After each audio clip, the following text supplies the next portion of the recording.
A typical day at a typical Silly Electronics branch starts like this, with Terry making an early morning beverage.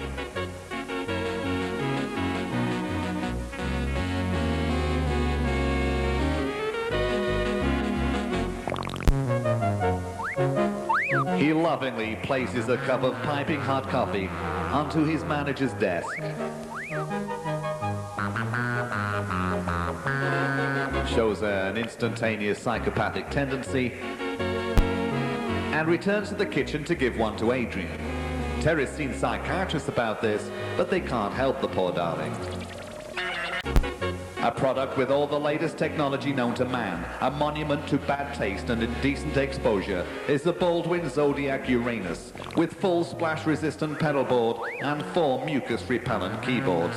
As a special incentive to the salesman, for each one sold there is 10 gallons of brake fluid, 6 bottles of baby sham, and a dirty weekend in Brighton with 2 of the customers. Included with each product a set of versatile headphones, a design award bench, and a 2-year parts and labour guarantee, which, according to our technical staff, isn't worth the paper it's written on. Silly Electronics also provide a special bumper pack of music and accessories, which is often worth more than the actual organ itself.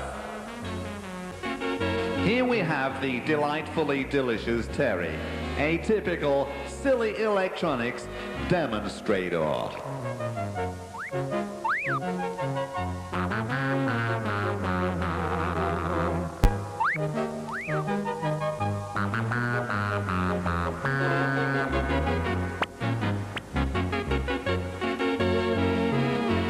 And lastly, a typical Silly Electronics crawler.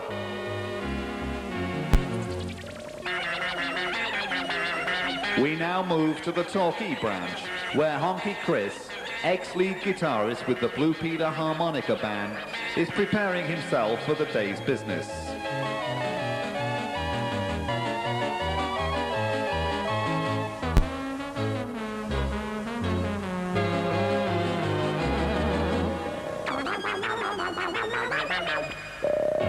Torquay is proud of its catering facilities, as displayed by the sign on the right. On the left, a member of staff is timing this shot and should not be in the picture.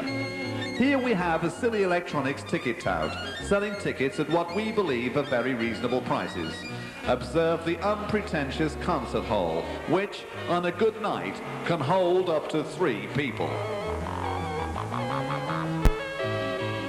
Customers are impressed by the service they receive at Torquay, and Dave Lees believes in customer participation.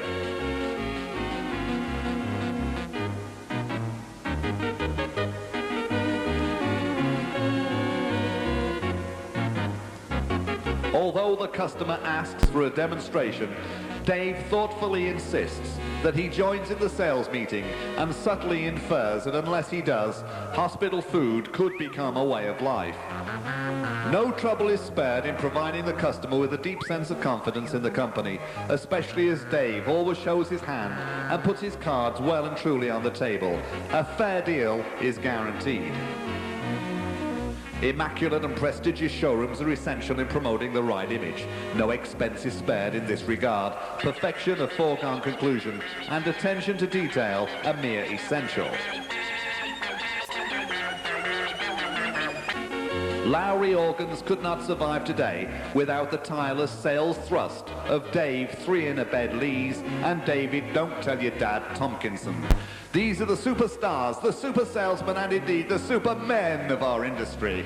Without them, where would gay liberation be today? Look at these erect males and be proud of the word organ.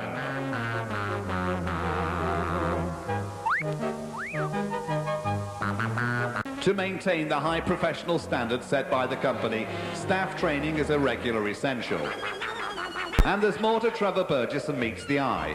Although in a coma for several years, his brain is keen to absorb the latest financial news, study the ruthless power struggle which goes on within the company, and keep abreast of the company's hottest asses.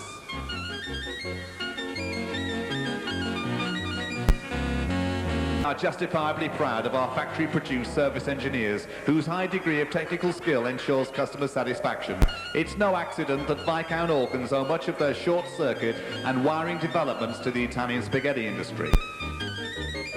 The Plymouth staff are seen here with a cross-section of their customers in party mood as they've just heard of Terry's successful application to manage the Hanoi branch. Nothing is too much trouble for these masters of subtle persuasion. Their soft sell approach leaves the customer feeling under no obligation or pressure to make his decision. The champagne and caviar are but incidentals in their sales approach.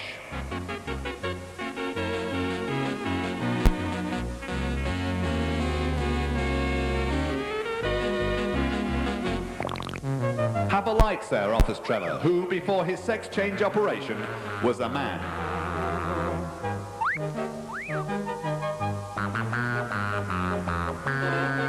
It is company policy not to bargain with a customer nor agree to any discounts whatsoever. Roger, unfortunately, does not always adhere to company policy.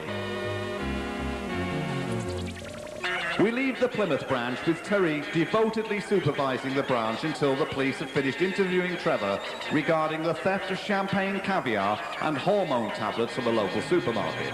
It is true to say that the staff at the Plymouth branch have bared all, always use a sticky wicket, and generally have more than one racket up their sleeves.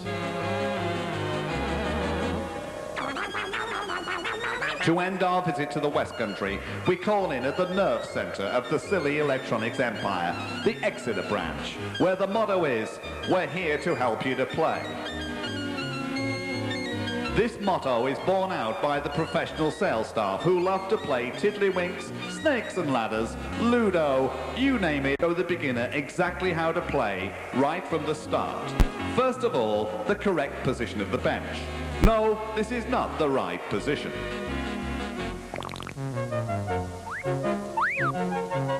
This is for customers who are backward. Our solicitors do not wish us to divulge the many uses of this position.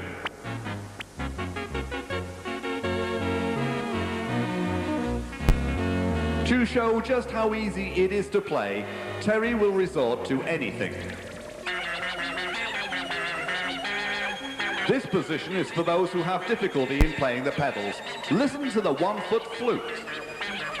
For those who play the guitar, this style is recommended. The Exeter branch boffins have been hard at work inventing the latest gadgetry. At the press of a button, there is the automatic keyboard cover.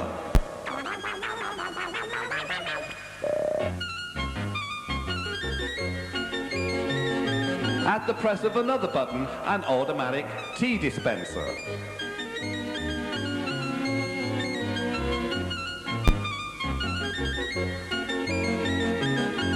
And at the press of yet another button, an automatic page turner.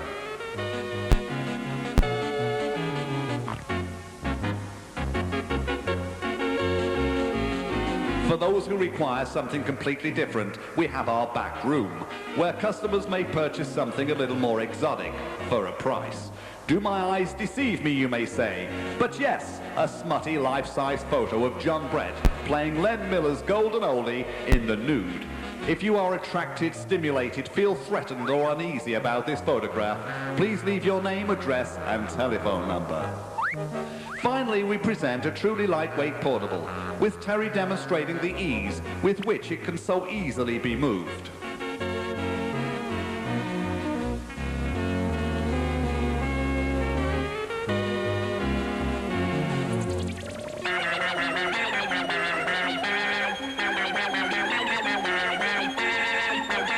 We now take our leave with a view of head office, where it's said the backroom boys have their noses in the air, their tongues between the cheeks, and are quite rightly known as the silent ones.